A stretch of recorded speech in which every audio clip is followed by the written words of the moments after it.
உண்மைகளை உரத்துச் சொல்லும் யூடிவியின் மாலை நேர பிரதான செய்தி அறிக்கையில் உங்களை சந்திப்பதில் மகிழ்ச்சி. நான் முகமது சஃபார். இன்றைய நாள் விரிவான செய்திகளின் பக்கம் அவதானத்தை செலுத்துவதற்கு முன்னர் முதலில் தலைப்புச் செய்திகள். அத்தியாவசிய தேவைகளுக்காக இன்று தளர்த்தப்பட்ட பயண கட்டுப்பாடு.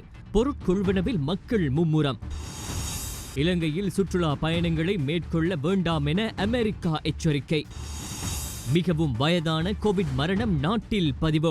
104 வயது மூதாட்டி கோவிடினால் பலி. சீரற்ற காலநிலை காரணமாக சில இடங்களில் வெள்ள அபாயம். சீனாவின் சைனா ஹார்பர் நிறுவனத்துடன் மற்றும் ஒரு கட்டுமான ஒப்பந்தத்தை அங்கீகரித்தது அமைச்சரவை. எக்ஸ்பிரஸ் பேர்ல் கப்பலில் தொடர்ந்தும் தீப்பரவல். அவை தலைப்புச் செய்திகள். விரிவான செய்திகளில் முதலில் உள்நாட்டுச் செய்திகள்.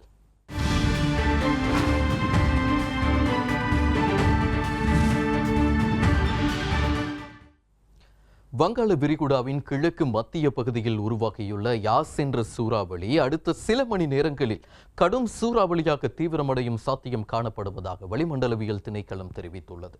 இதேவேளை நாட்டில் ஏற்பட்டுள்ள சீரற்ற காலநிலை காரணமாக சில ஆறுகளை அண்மித்த தாழ்நில பகுதிகளில் வெள்ளப்பெருக்கு ஏற்படக்கூடிய அவதானம் நிலவுவதாகவும் நீர்ப்பாசன திணைக்களம் தெரிவித்துள்ளது.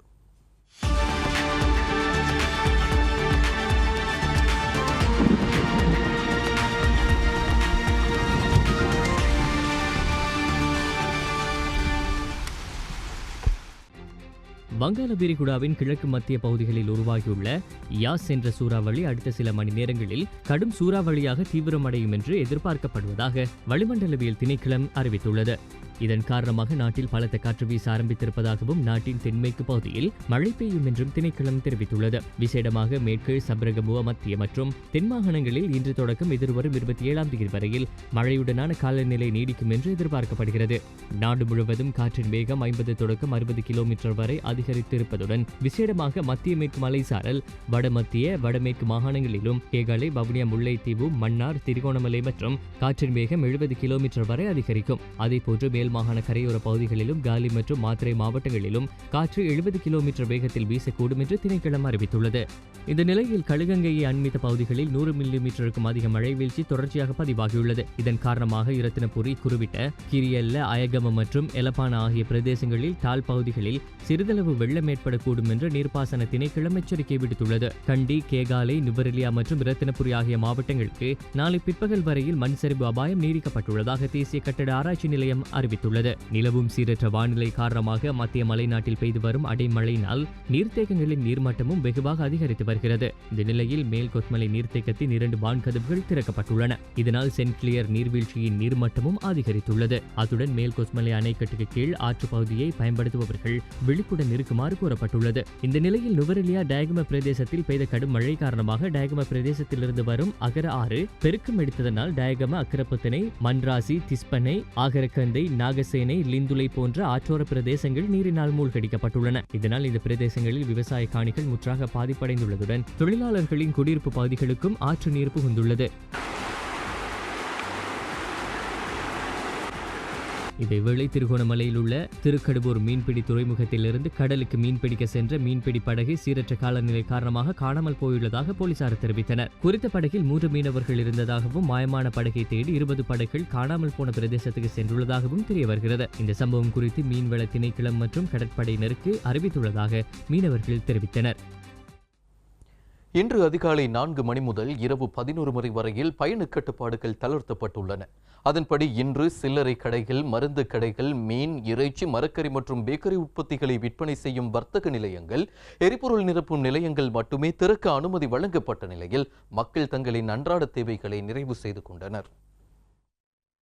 மக்களின் அத்தியாவசிய தேவைகளின் நிமித்தம் இன்று அதிகாலை முதல் பயண கட்டுப்பாடு தளர்த்தப்பட்ட நிலையில் இந்த பயண கட்டுப்பாடு மீண்டும் இன்றிரவு 11 மணிக்கு அமுலாகிறது.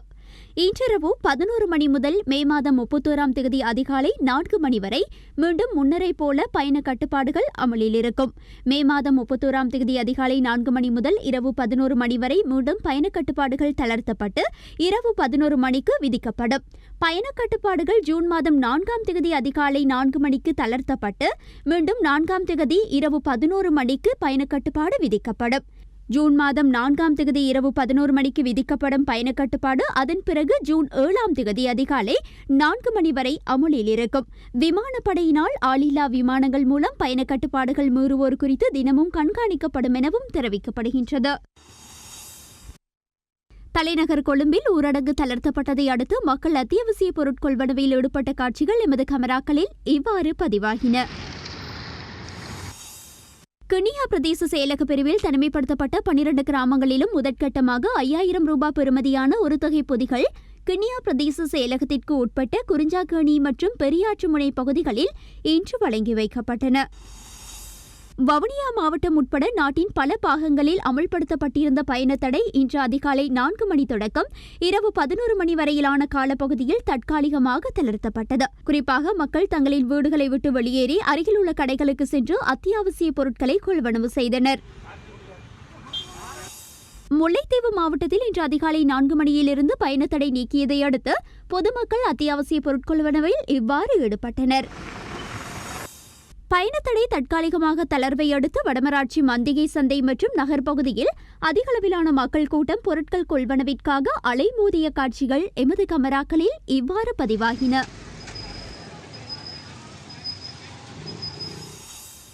கிளிநொச்சியிலும் மக்கள் ஆர்வத்துடன் பொருட்கொள்வனவில் இன்று ஈடுபட்டனர்.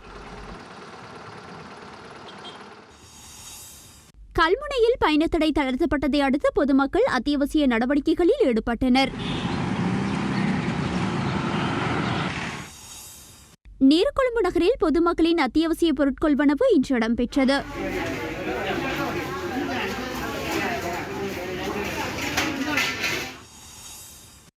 மன்னார் மாவட்டத்திலும் பயணத்தடை இன்று அதிகாலை 4 மணிக்கு தற்காலிகமாக நீக்கப்பட்ட நிலையில் மக்கள் பொருட்களை கொள்வனவு செய்ய வர்த்தக நிலையங்களை நாடினர். இந்த நிலையில் மன்னார் பசார் பகுதியில் உள்ள சில மரக்கறி விற்பனை நிலையங்களில் அதிகூடிய விலைக்கு மரக்கறி வகைகள் விற்பனை செய்யப்படுவதாக நுகர்வோர் விசனம் தெரிவிக்கின்றனர். பயணக்கட்டுப்பாடு தளர்த்தப்பட்டதை அடுத்து கண்டியிலும் மக்கள் பொருட்கொள்வனவில் ஈடுபட்டதை காண முடிந்தது. ஹட்டன், தலவாக்கலை, நுவரெலியா உள்ளிட்ட மலையக நகரங்களில் மக்கள் இன்று காலை முதல் பொருட்கொள்வனவில் ஈடுபட்டு வருவதை காணக்கூடியதாக இருந்தது. மலையக பகுதிகளில் பெய்து வரும் கடும் மழையையும் பொருட்படுத்தாது மக்கள் நகரங்களில் உள்ள வர்த்தக நிலையங்களில் அத்தியாவசிய பொருட்கொள்வனவில் ஈடுபட்டனர். நகரங்களுக்கு வரும் மக்களும் வாகனங்களும் போலீசாரால் கடுமையாக பரிசோதிக்கப்பட்டதுடன் அனாவசியமாக ஹட்டன் மற்றும் தலவாக்கலை உள்ளிட்ட நகரங்களுக்குள் நுழைந்த வாகனங்கள் கடுமையாக பரிசோதிக்கப்பட்டு திருப்பி அனுப்பப்பட்டன.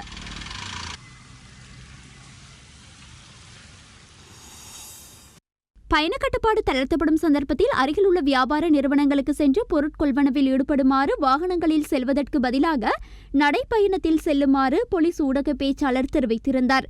இதற்கமைய மக்கள் பொருட்களை எடுத்து செல்வதற்கு இவ்வாறான வழிமுறைகளை மேற்கொண்டிருந்தனர்.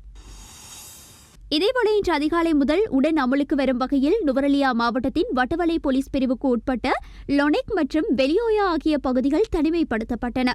அத்துடன் கினிஹத்தேனை காவல்துறை பிரிவிற்குட்பட்ட மொரககவேவ மற்றும் மில்லககமுள்ள ஆகிய பகுதிகளும் இன்று அதிகாலை 4 மணி முதல் தனிமைப்படுத்தப்பட்டன. இன்று அதிகாலை முதல் 4 மாவட்டங்களின் 6 கிராம சேவகர் பிரிவுகள் தனிமைப்படுத்தலில் இருந்து விடுவிக்கப்பட்டன. மாத்தளை மாவட்டத்தின் கும்புகொள்ள கிராம சேவகர் பிரிவின் கலேவல காவல்துறை பிரிவு, களத்துறை மாவட்டத்தின் யட்டியான தெற்கு கிராம சேவகர் பிரிவு, மாத்தறை மாவட்டத்தின் உயன்வத்த கிராம சேவகர் பிரிவு, உயன்வத்த வடக்கு கிராம சேவகர் பிரிவு, ரத்தனபுரி மாவட்டத்தின் ரன்வானை காவல்துறை பிரிவிற்குட்பட்ட பகுதிகள், தொலேகந்த கிராம சேவகர் பிரிவு, ரமுக்கண்ண கிராம சேவகர் பிரிவு, கத்லான கிராம சேவகர் பிரிவு, தடபெல கிராம சேவகர் பிரிவு, கலவான காவல்துறை பிரிவிற்குட்பட்ட பகுதிகள், குடுமிட்டிய கிராம சேவகர் பிரிவு, குடவ கிராம சேவகர் பிரிவு, தெல்குட தெற்கு கிராம சேவகர் பிரிவு, தெல்குட மேற்கு கிராம சேவகர் பிரிவு, தவுலகம கிராம சேவகர் பிரிவு, தபசகரகந்த கிராம சேவகர் பிரிவு, வேம்பியாகொட கிராம சேவகர் பிரிவு, வத்தாகல்ல கிழக்கு கிராம சேவகர் பிரிவு, வத்தாகல்ல மேற்கு கிராம சேவகர் பிரிவு ஆகிய பிரதேசங்கள் தனிமைப்படுத்தலில் இருந்து விடுவிக்கப்பட்டன. சுகாதார அமைச்சினால் பிறப்பிக்கப்பட்ட தனிமைப்படுத்தல் உத்தரவுகளை மீறிய குற்றச்சாட்டுக்காக இன்று காலை 6 மணியுடன் நிறைவடைந்த கடந்த 24 மணித்தியாலத்தில் 745 பேர் கைது செய்யப்பட்டுள்ளனர். குறித்த குற்றச்சாட்டுக்காக ஒரே நாளில் அதிகளவான கைதுகள் இடம்பெற்றுள்ளமை இதுவே முதல் சந்தர்ப்பமாகும். கடந்த அக்டோபர் 30 முதல் இதுவரையான காலப்பகுதியில் தனிமைப்படுத்தல் உத்தரவுகளை மீறிய குற்றச்சாட்டுக்காக மொத்தமாக 13,493 பேர் கைது செய்யப்பட்டுள்ளனர். இதேபோல கொழும்பு மாவட்டத்தில் நேற்று மேற்கொள்ளப்பட்ட ட்ரோன் கேமரா கண்காணிப்பு நடவடிக்கையின் போது தனிமைப்படுத்தல் உத்தரவினை மீறியமைக்காக 12 பேர் கைது செய்யப்பட்டுள்ளமை குறிப்பிடத்தக்கது.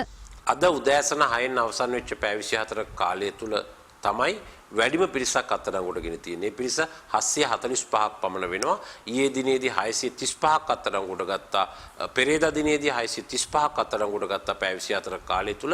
නමුත් ඊයේ දිනේදී අද උදෑසන 6න් අවසන් වන පැය 24 කාලය நாட்டின் மக்கள் தொகையில் 60 தொடக்கம் 70 வீதமானவர்களுக்கு இவ்வருட இறுதிக்குள் கோவிட் தடுப்பூசியை பெற்றுக் கொடுப்பதற்கு எதிர்பார்ப்பதாக அமைச்சரவை இணை பேச்சாளர் அமைச்சர் ரமேஷ் பத்ரன் தெரிவித்துள்ளார்.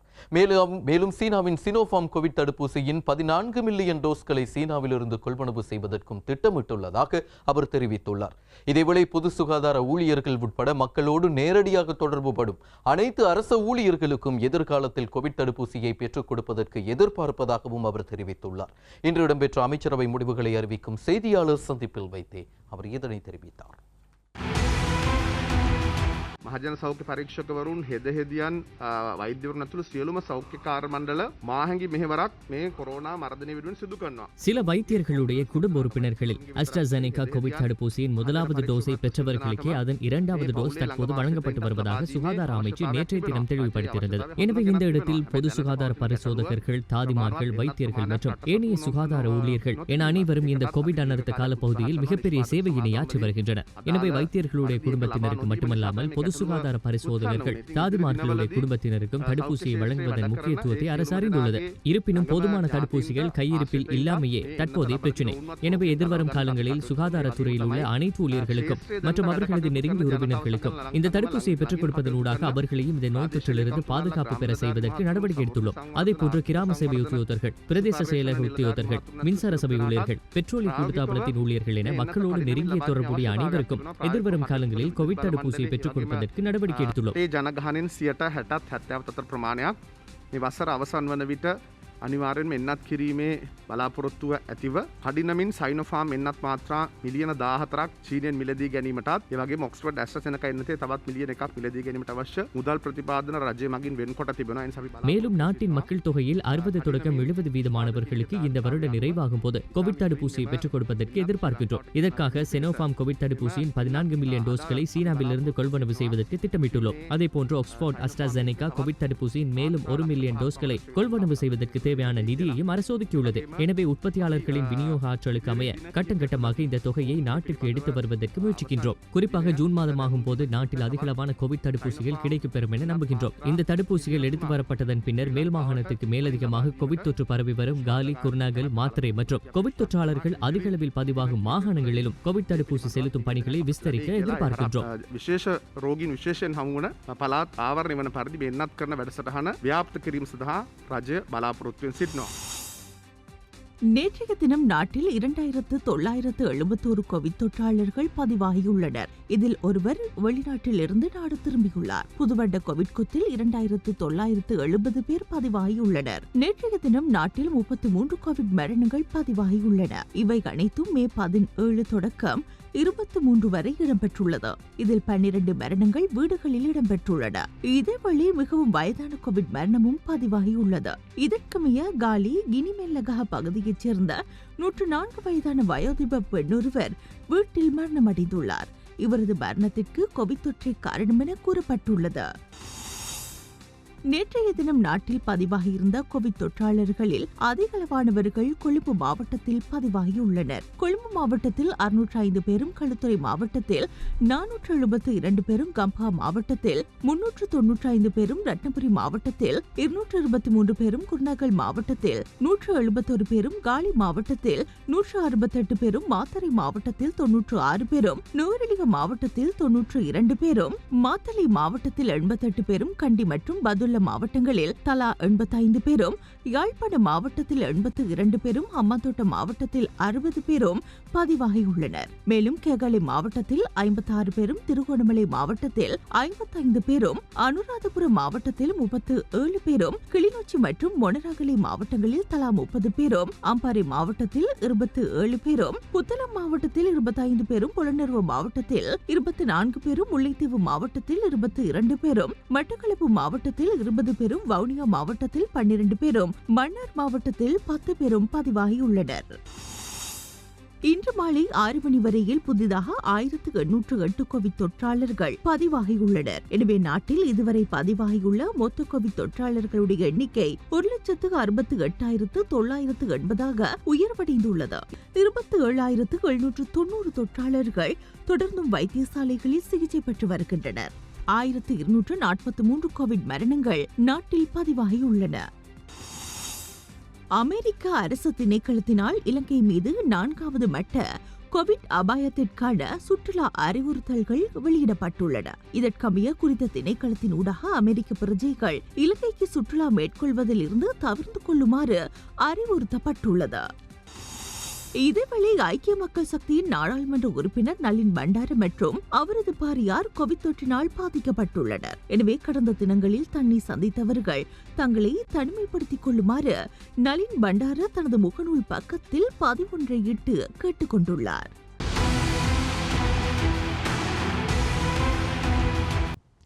அத்துருகிரிய முதல் கலனிய வரையிலான நெடுஞ்சாலையை அமைப்பதற்கான சீன நிறுவனம் ஒன்றுடனான கட்டுமான ஒப்பந்தத்திற்கு அமைச்சரவை அனுமதி வழங்கியுள்ளது.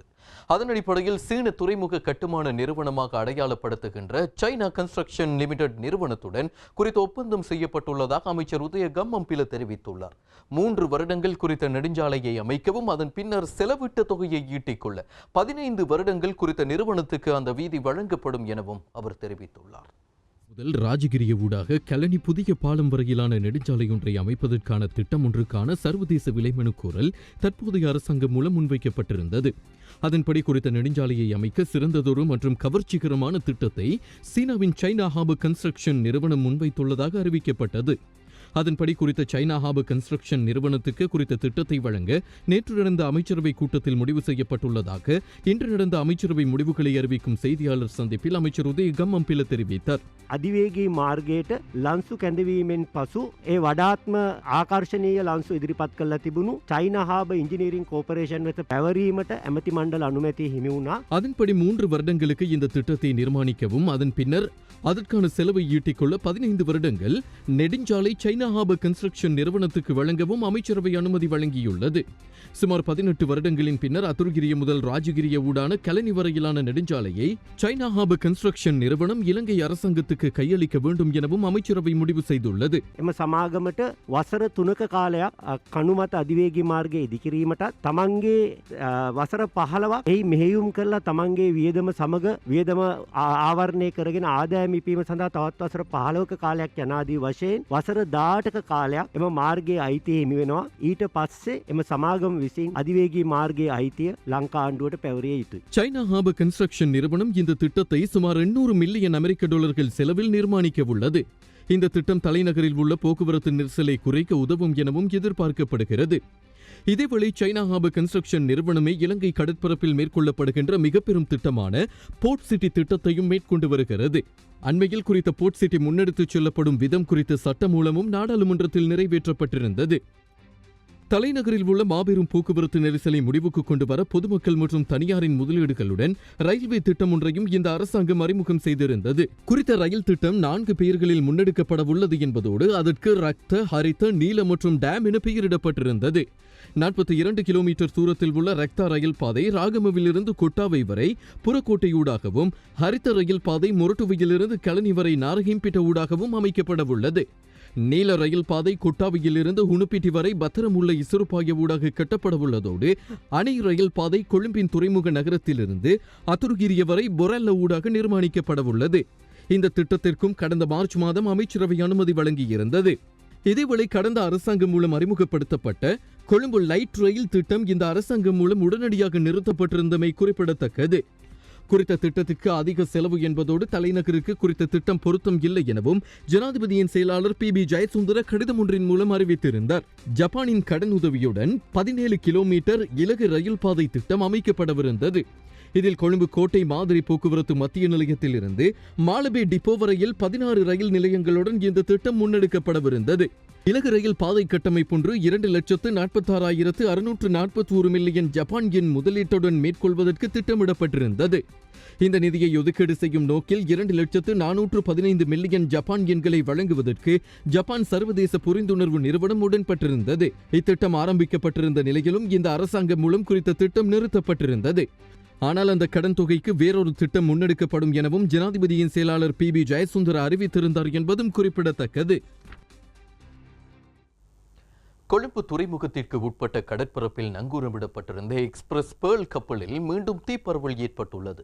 இந்நிலையில் இன்று காலை குறித்த கப்பலில் வெடிப்பு சம்பவம் ஒன்றும் இடம்பெற்றுள்ளது. இதேவேளை கப்பலில் ஏற்பட்ட தீப்பரவலை கட்டுப்படுத்துவதற்காக இந்தியாவிலிருந்து 3 படகுகள் இணைத்துக் கொள்ளப்பட்டுள்ளன. மேலும் கப்பலில் பரவியுள்ள தீயானது பிரதான கட்டுப்பாட்டு மையத்தை நோக்கி பரவியுள்ளதாகவும் இலங்கை கடற்படை தெரிவித்துள்ளது. On board motor vessel Express Pearl at Anchorage off Colombo Harbour on the 20th of May 2021. இந்தியாவிலிருந்து சிங்கப்பூர் நோக்கி பயணித்த எக்ஸ்பிரஸ் பேர்ல் கப்பலானது கடந்த 20ஆம் தேதி கொழும்பு துறைமுகத்துக்குள் வருவதற்காக துறைமுகத்திலிருந்து 9.5 கடல் மைல் தூரத்தில் அங்கூரமிடப்பட்டிருந்த நிலையில் கப்பலில் தீப்பரவல் ஏற்பட்டிருந்தது. தீப்பரவல் கட்டுப்பாட்டினுள் கொண்டு வரப்பட்டாலும் கப்பலில் காணப்படும் அதிக வெப்பம், ரசாயன திரவியங்கள் மற்றும் அதிகமான காற்று காரணமாக அவ்வப்போது தீப்பரவல் ஏற்பட்டது. இன்று காலை குறித்த கப்பலில் வெடிப்பு சம்பவம் ஒன்று பதிவாகியுள்ளது. இதனை அடுத்து குறித்த கப்பலின் பணிக்குழாமை சேர்ந்த 2 பேர் காயங்களுடன் கொழும்பு தேசிய வைத்தியசாலையில் அனுமதிக்கப்பட்டுள்ளனர்.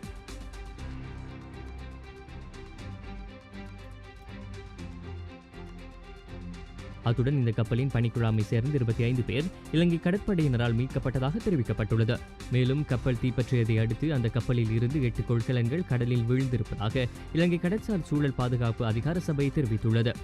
இந்த ரசாயனம் அடங்கிய கொள்கலன்களுக்கு அருகில் செல்ல வேண்டாம் எனவும் குறித்த கொள்கலன்களை கண்டால் போலீசாருக்கோ கடற்றொழில் காரியாலயத்துக்கோ அறிவிக்குமாறும் கொழும்பு, கள்ளுத்துறை மற்றும் நீர்கொழும்பு கடற்பகுதிகளில் மீன்பிடியில் ஈடுபடும் மீனவர்களிடம் இலங்கையின் கடல் சுற்றுச்சூழல் பாதுகாப்பு ஆணையத்தின் தலைவர் தர்ஷினி லகந்தபூர் கூறியுள்ளார். ගින්න සමගම මෙහි බහලුම් වල යම්කිසි පිපිරීම් තත්ත්වයන් ඇති වුණා කියන එක තමයි ආරංචි වෙන්නේ. இந்த கொள்கலன்களில் அடங்கியுள்ள இரசாயனங்கள் சுவாச பிரச்சினைகள் மற்றும் ஒவ்வாமைகளை ஏற்படுத்தக்கூடியவை எனவும் அவர் மேலும் தெரிவித்தார்.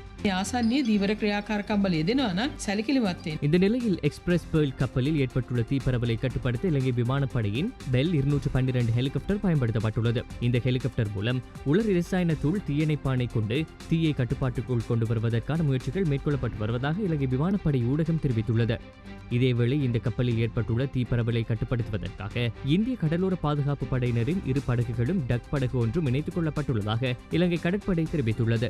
இந்திய கடலோர பாதுகாப்பு படையின் ICG வைபவ், ICG டோனியர் மற்றும் போட்டலிலி என்ற டக் படகும் இவ்வாறு தீயணைப்பு பணிகளில் களமிறங்கியுள்ளன. இதேவேளை குறித்த கப்பலுக்கு ஏற்பட்டுள்ள பாதிப்புகள் குறித்து கணிப்பீடு அறிக்கையை விரைவில் வழங்குமாறு அரசாங்கம் அது தொடர்பாக ஆராய்வதற்காக இலங்கை வந்துள்ள நெதர்லாந்து ஆய்வுக்குழுவிடம் கோரிக்கை விடுத்துள்ளது. மேலும் இந்த கப்பலில் பரவி வரும் தீயானது தற்போது அதன் பிரதான கட்டுப்பாட்டு மையத்தை நோக்கி பரவியுள்ளதாக இன்று மாலை இலங்கை கடற்படை அறிவித்திருந்தது. இந்த நிலையில் சீரற்ற காலநிலை காரணமாக கப்பலானது வலது பக்கமாக சரிந்துள்ளதாகவும் அறிவிக்கப்பட்டுள்ளது. அகில இலங்கை மக்கள் காங்கிரஸ் கட்சியிலிருந்து தற்காலிகமாக நீக்கப்பட்டுள்ள நாடாளுமன்ற உறுப்பினர்களான அலி சப்ரி ரஹீம் மற்றும் இஷாக் ரஹ்மான் ஆகியோர்கள் என்ன காரணத்துக்காக துறைமுக நகர சட்டத்துக்கு ஆதரவாக வாக்களித்தார்கள் என்பதை அறிவிப்பதற்காக கால அவகாசம் வழங்கப்படும் என அக்கட்சியின் சிரேஷ்ட பிரதி தலைவர் சட்டத்தரணி NM ஷஹீத் தெரிவித்துள்ளார். குறித்த இருவருடைய கருத்துக்களையும் கட்சியின் ஒழுக்காற்று குழு ஆராயும் எனவும் அவர்கள் மீது தவறு இருப்பின் கட்சியிலிருந்து நிரந்தரமாக நீக்கப்படுவார்கள் எனவும் அவர் தெரிவித்துள்ளார். இன்று நடந்த செய்தியாளர் சந்திப்பில் வைத்தே அவர் இதனை தெரிவித்தார். சீனாவின் திட்டத்தில் நிர்மாணிக்கப்படுகின்ற இலங்கை துறைமுக நகரம் குறித்த பல சலுகைகளுடன் கூடிய தற்போதைய அரசாங்கத்தின் சட்டமூலத்துக்கு எதிராக வாக்களிக்க வேண்டும் என்றே அகில இலங்கை மக்கள் காங்கிரஸ் முடிவு செய்திருந்தது. அதன்படி அக்கட்சியின் தலைவர் ரிஷாட் பதியுத்தீன் மற்றும் உறுப்பினரான முஷாரஃப் முத்துநபீன் ஆகியோர் எதிராக வாக்களித்திருந்தனர். ஆனால் புத்தளம் மாவட்ட நாடாளுமன்ற உறுப்பினரான அலி சப்ரி ரஹீம் மற்றும் அனுராதபுரம் மாவட்ட நாடாளுமன்ற உறுப்பினர் இஷாக் ரஹ்மான் ஆகியோர் ஆதரவாக வாக்களித்திருந்தனர். அதன் பின்னர் கட்சியின் யாப்புக்கு எதிராக இருவரும் செயற்பட்டுள்ளதாக தெரிவித்து அலி சப்ரி ரஹீம் மற்றும் இஷாக் ரஹ்மான் ஆகியோர் கட்சியிலிருந்து தற்காலிகமாக இடைநிறுத்தப்படுவதாக அக்கட்சியின் சிரேஷ்ட பிரதி தலைவர் சட்டத்தரணி NM ஷஹீத் அறிவித்திருந்தார். இது தொடர்பில் இன்று நடந்த செய்தியாளர் சந்திப்பிலும் அவர் கருத்து தெரிவித்தார். அவர்களுடைய பாராளுமன்ற உறுப்புரிமையை பறிக்க வேண்டும் என்பதில் எங்களுடைய நோக்கம். அவர்களுக்கு எதிராக ஒரு ஒழுக்காற்று நடவடிக்கை எடுக்கப்படும். அவர்கள் ஏன் வாக்களித்தார்கள் என்பதற்கு அவர்களுக்கு விளக்கம் அளிக்க சந்தர்ப்பம் கொடுக்கப்படும். ஒழுக்காற்று குழுவினால் விசாரணைக்கு உட்படுத்தப்படும். அந்த விசாரணையின் பின்னர் அவர்கள் குற்றவாளிகளாக காணப்பட்டால் ஒழுக்காற்று குழுவினுடைய முடிவு கட்சியுடைய உயர்பீடமான அரசியல் அதிகார சபை அனுப்பப்பட்டு அவர்கள் அதனை கலந்து ஆலோசித்து அதன் பின்னர் எடுக்கப்படும் முடிவின்படிதான் அவர்கள் கட்சியிலே இருந்து முற்றாக நீக்கப்படுவார்கள். ஆனால் அதன் பின்னர் தாங்கள் அக்கட்சியின் உறுப்பினர்கள் என்றாலும் அக்கட்சி சார்பில் நாடாளுமன்ற தேர்தலில் போட்டியிடவில்லை என்ற கோணத்தில் அலி சப்ரி ரஹீம் மற்றும் இஷாக் ரஹ்மான் ஆகியோர் ஊடகங்களுக்கு கருத்து தெரிவித்து வந்தனர். அத்தோடு எழுத்து மூலமான எந்த அறிவிப்பும் தங்களுக்கு வரவில்லை என்றும் அது தொடர்பில் எதிர்வினையாற்ற தாங்கள் தயார் எனவும் அவர்கள் தெரிவித்திருந்தனர். தற்காலிக இடைநிறுத்தம் செய்யப்பட்டதன் பின்னாலே நாங்கள் இந்த கட்சியை சார்ந்தவர்கள் அல்ல, நாங்கள் இந்த கட்சியிலே இருந்து பாராளுமன்ற தேர்தலிலே போட்டி போடவில்லை என்ற ஒரு கருத்தை சொல்லி மக்கள் மத்தியிலே ஒரு வகையான குழப்பத்தை ஏற்படுத்தியிருக்கின்றார்கள். இவர்கள் தொடர்பில் கட்சி எவ்வாறு எதிர்வினையாற்றும் என்றும் அக்கட்சியின் சிரேஷ்ட பிரதி தலைவர் சட்டத்தரணி NM ஷஹீத் ஊடகங்களுக்கு தெரிவித்தார்.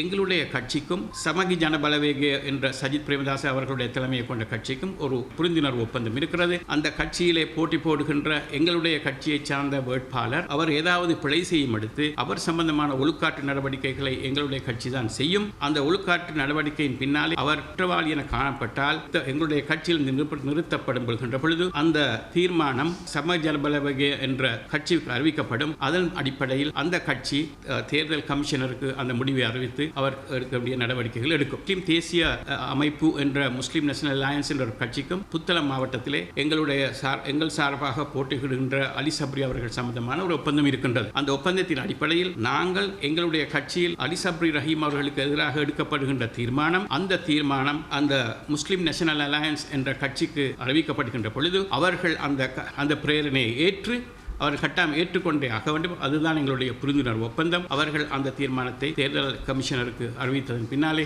தேர்தல் கமிஷனர் எடுக்க வேண்டிய நடவடிக்கை எடுப்பார்கள். இதேவேளை அகில இலங்கை மக்கள் காங்கிரஸ் கட்சியின் தலைவர் ரிஷாட் பதியுத்தீன் பயங்கரவாத தடுப்பு சட்டத்தின் கீழ் கைது செய்யப்பட்டு நேற்றுடன் ஒரு மாதமாகின்றது.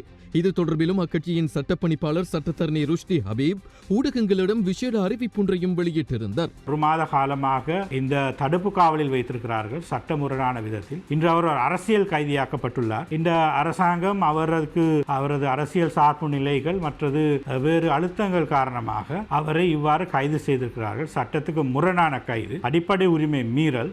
அவருக்கு எதிரான எந்த சாட்சியங்களும் இல்லை. எனக்கு நன்றாக தெரியும், நான் ஜனாதிபதி விசேட ஆணைக்குழுவிலே அவருக்காக சாட்சியங்களை நெறிப்படுத்தியவன் என்ற வகையில், அதே போன்று அவரது சட்ட நடவடிக்கைகளில் சட்டத்தரணியாக செயற்படுகின்ற வகையில் நன்றாக தெரியும் அவருக்கு எதிராக பிழையான உண்மைக்கு புறம்பான ஒரு சோடிக்கப்பட்ட ஒரு விசாரணை நடந்து கொண்டிருக்கிறது. எந்த விதத்திலும் விசாரணை நடக்கவில்லை. அதே போன்றுதான் எந்த ஒரு நீதிமன்ற தலையீடும் இல்லாமல் அரசியல் காரணங்களுக்காக அவர் கைது செய்யப்பட்டு தடுப்பு காவலில் வைக்கப்படுகிற மிகவும் அநியாயமான முறையில் இவற்றுக்கு எதிராக நாங்கள் அடிப்படை உரிமை மீறல் வழக்கல் தாக்கல் செய்திருக்கிறோம். அவர் சார்பில் அந்த வழக்கு வருகின்ற 28ஆம் தேதி நீதிமன்றத்தில் எடுத்துக்கொள்ளப்பட இருக்கின்றது.